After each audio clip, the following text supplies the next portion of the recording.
Well, hey, what's going on? It's your girl, Miss Straight Talk, no sugar added, none added at all, your life detox coach. So, this could be a Straight Talk Tuesday or it could be a life detox tip. You can take it for however you need it. So, how many of us are wanting some great things and some uh, blessings to just come raining down in our life? We're just looking for some things to move, breakthroughs, doors to open, but things seem to be blocked. And I'm sure we're all experiencing something like that. I know I am. So I've had to start taking a look at how I look at other things. Sometimes we only focus on um, our self and what we need and what we feel we need to do to get to it, and we're having these things that we try to follow. But we have, now I'm talking to people who are believers of Christ and believe the Bible and what it says, and understand that God is in control of everything. It doesn't matter how things look. He can shift and change any and everything in our lives. We can probably all look back and see certain things that has happened in our life and say, oh my God, if it had not been. But here's a way to get, and not saying that this is a hack, because it's a new term, the hack.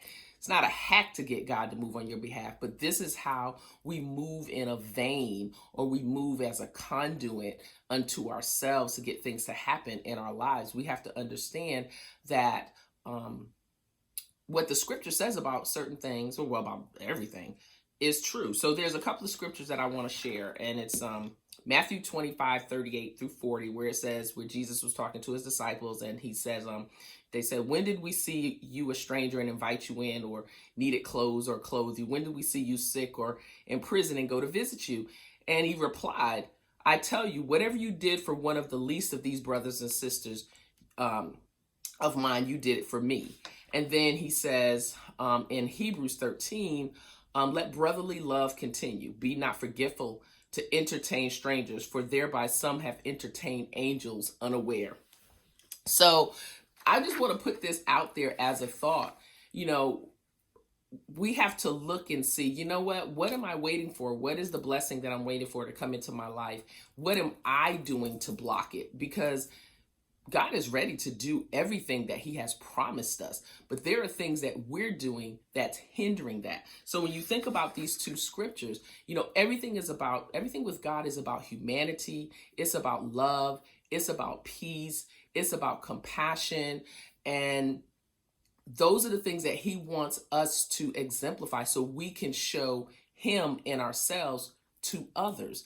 And when we don't comply, or we're not in alignment with his principles, then he's like, well, I can't move on that, because with a hard heart, with a negative mindset, and God doesn't use the word negative mindset, but that's just my way of conveying it to you. How is he able to move? Because how is he able to trust us with the things that we want in our lives if we're walking around hard-hearted, not showing compassion, not being grateful for what we have?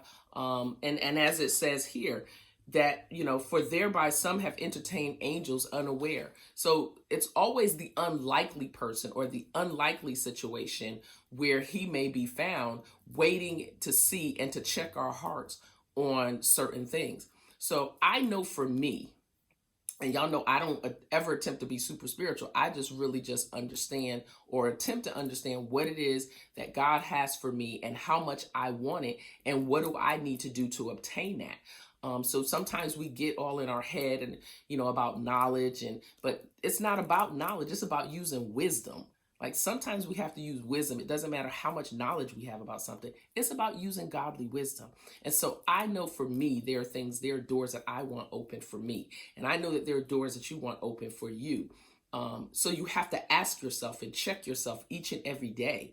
How are you treating people? How are you looking at others who are in a bad state? Are you celebrating when others are not doing good, or when something bad happens, or some type of tragedy? And I'm not saying that if someone's house burned down, you're laughing and you're celebrating, but there are things that we watch every day in the news that we celebrate as, yes, good for them and whatever. And like, that's not him. That is not the heart of God. And if we are not exercising the heart of God, then how can we expect him to move in a compassionate way, in a kind way, in a favorable way unto us? And there's another, scripture, and I'm paraphrasing, where it talks about, favor with God is favor with man. And so if we have favor with God, then God will touch the hearts of man.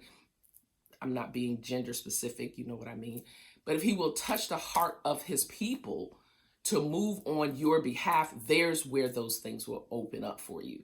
So, these are just some little nuggets for you to kind of chew on and look at your life and look at your situation and what you're expecting and say, hey, am I showing a compassionate heart? Am I showing a heart of love? Am I showing a heart of kindness? And only you can answer those questions. And only you know where you stand, and only you know what you've done, and you know where your heart and your mind is. And if it's not aligning with his principles and his purpose for your life, for my life, then we got a little bit more reading to do, because there's more of a lesson that he wants us to get from all of this. So I hope that you found this, however you want to say it. It could be a straight talk or it could be a life detox tip, but let's get our blessings. Let's get the things that he has for us. But we've got to check our hearts. We've got to check our minds. And we have to ask God, what is it that you have for me to do? What is it you want me to do? What am I missing? Who and how am I supposed to serve here on earth? Because we're sitting back doing nothing. Then how can we expect him to do something, for us? And something means that you are lending your heart and your love and your kindness and your compassion unto others. So it's your girl, Miss Straight Talk, no sugar added, your life detox coach, hoping that these nuggets that I provided you today are things that you can chew on, not just today, but that you take them with you and plant them in your heart, and that you walk them out each and every day, because I know I'm doing my best to do that each and every day, because I want what is mine. I am going for what is mine. You need to go for what is yours, but we have to be in direct alignment with his will and his purpose for our lives. Take care. I will see you in the next video. Not coming up right next, but the next time I do a video. Take care.